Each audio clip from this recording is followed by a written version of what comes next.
Hey guys, Miss Peterson here, and welcome to our lecture on Newton's second law. So go ahead and get your notes set up in the style that you prefer. I recommend Cornell style, and make sure that we're taking notes on all of the slides with that gray formatting, with that line down the middle, like your notes. So what is Newton's second law? Newton's second law states that the acceleration of an object is directly proportional to the net force on that object and inversely proportional to the mass. So the equation for Newton's second law is that the acceleration, normally in units of, or always in units of meters per second squared. By the way, these little hats just mean that it's a vector. It has a direction, okay? Equals F net, which is there and there. That is the net force in units of newtons divided by the mass. And because a newton is a kilogram meter per second squared, whenever we work with masses and this law, we're going to need to use our mass in units of kilograms, not just grams. Okay? So two different rearrangements of it. I should put the hats on that. The net force will be in the same direction as the acceleration, and both of these are the same equation, just written in two different ways. Another way you can kind of think of it is that net forces determine the acceleration. More force means more acceleration, but if you have more mass, it's going to take more force to get that same acceleration. So you're going to get less. And before we move on, quick review. Okay. Oh, actually, we needed to talk about gravity. Okay. So the force of gravity, aka the weight of an object, is equal to its mass multiplied by the acceleration due to gravity, 9.8 meters per second squared. Okay. Where this is the force of gravity, okay, in units of newtons. That is also called the weight. So weight and force of gravity are the same thing. M is your mass in kilograms, and G is 9.8 meters per second squared, which makes sense. If net force is F equals mass times acceleration, all this is the force of gravity equals the mass times the acceleration due to gravity. This is basically how much Earth pulls on you, and that's what your weight is. We will be diving deeper into this on Thursday in class.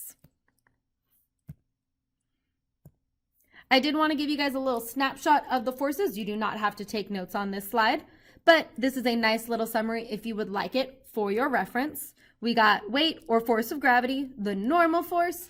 Spring forces we're not going to be doing in this class, so you don't need to worry about that one. And for friction, we're not going to be working with the equation for friction. But we do need to recognize what friction is, what air resistance is, tension, and all of those ones. Okay, cool. Okay, cool. Let's dive into some example problems. Starting with this first one. An empty shopping cart has a mass of 30 kilograms. If I push on it with a force of 120 newtons and the force of friction is 15 newtons, find the acceleration. Okay, well, let's start by drawing our free body diagram. On all Newton's second law problems, we're going to draw our free body diagram. And the mass of this cart is 30 kilograms. That's going to be important. Okay. It is a shopping cart. I'm going to assume it is on the ground. So we have the downward force of gravity. I like to color code my free body diagrams. So we have that downward force of gravity. I could calculate that force of gravity using mass times gravity. So I have 30 kilograms times 9.8 meters per second squared. Meaning that the force of gravity on that shopping cart is 294 newtons, which then must mean that the upward normal force is 294 newtons, okay? Because the shopping cart's not moving up or down, so those forces are balanced, okay? Then it said that I push it with a force of 120 newtons. It doesn't say direction, so I'm just going to assume right. Okay.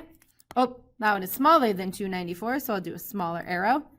Okay. So the applied force is 120 newtons, and the force of friction is 15 newtons.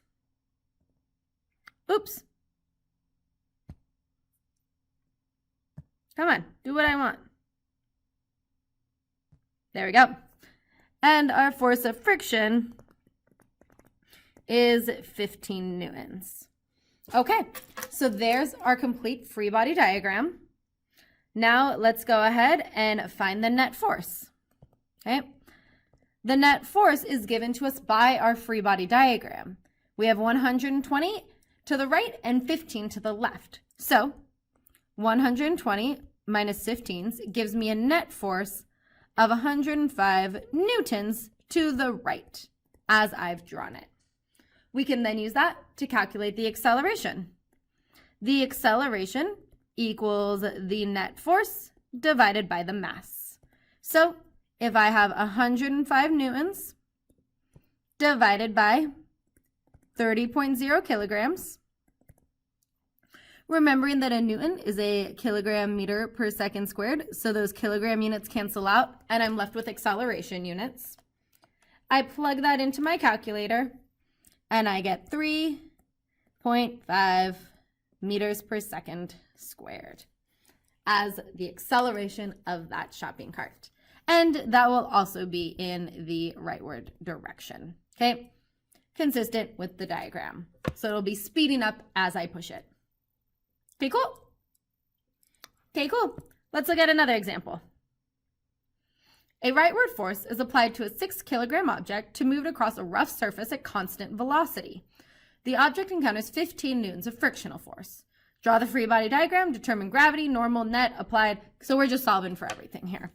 So let's start with our free body diagram. Okay. Oh, and then we know that the mass of the object is 6.0 kilograms. Okay. And it's going at a constant velocity. Okay. The Newton first law stuff doesn't go away. If it's going at a constant velocity, that means that the acceleration is going to be 0, which means that F net is 0. Okay. So let's see what we can figure out based on that. Well, we can do the force of gravity. So force of gravity is mass times gravity. So I have 6.0 kilograms times 9.8 meters per second squared. So it'll be about 60. 58.8. Okay, we'll round it and just say 59 newtons. So if that's the force of gravity, then we know that the normal force is also 59 newtons, okay? It's an object on a surface, so we should be good to go there. Then it says that the force of friction acting on it is 15 newtons. And if it's going at a constant speed, like we said, that means that the forces need to be balanced. So the applied force must be 15 newtons. We got gravity, we got normal, we got net, we have applied, and the acceleration. Okay, so that's how we can use Newton's second law to solve out all sorts of problems. Okay, cool. Okay, cool.